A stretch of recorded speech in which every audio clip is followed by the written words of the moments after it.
पंडित जी, सबसे पहले अगर हमें आज शुरुआत करनी है तो वो अजीत पवार से। इस पिछले हफ्ते आज शरद पवार साहब ने मुंबई महाराष्ट्र के थाने में एक संवाददाता सम्मेलन को संबोधित किया और उन्होंने ये कहा कि अजीत पवार से जुड़ा हुआ जो मसला है वो अब खत्म होना चाहिए, क्योंकि उन्होंने जिन चीज़ों की ज़रूरत थी इस विवाद को शांत करने के लिए वो सारी चीज़ें कर चुके हैं।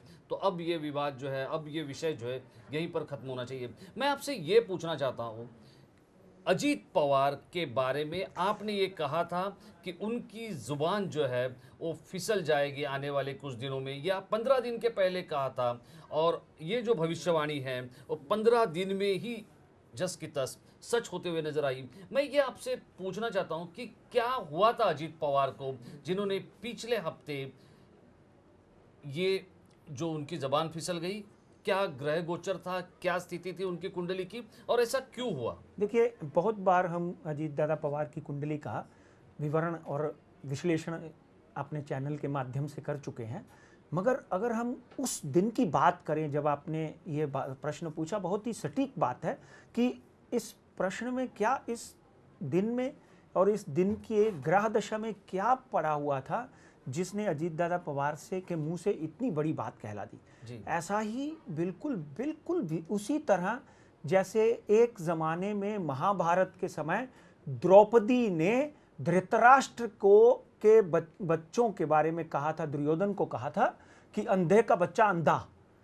आप बात सुनिए, इतिहास अपनी बातें दोहराता है, क्योंकि उस वक्त दुर्योधन के कुंडली में गुरु के साथ गुरु की राशि में बुध विराजमान हो गए थे।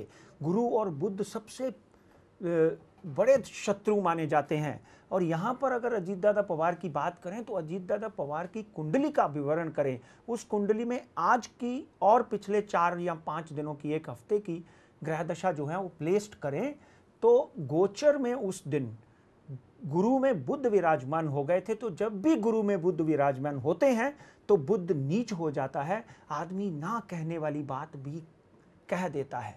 उनके परम मित्रों के माध्यम से मैंने एक ज़माने में उनको सलाह दी थी कि अच्छी क्वालिटी का पन्ना पहनना चाहिए और बुध यानी गणपति बप्पा की आराधना करनी चाहिए। उस नहीं तो अक्सर उनके मुंह से ना कहने वाली बात जो है वो निकल जाएगी। आदमी सोच समझ कर बोलने वाला भी ये गलती कर जाता है जब ग्रह दशा अनुकूल नहीं प्रतिकूल होती। पंडित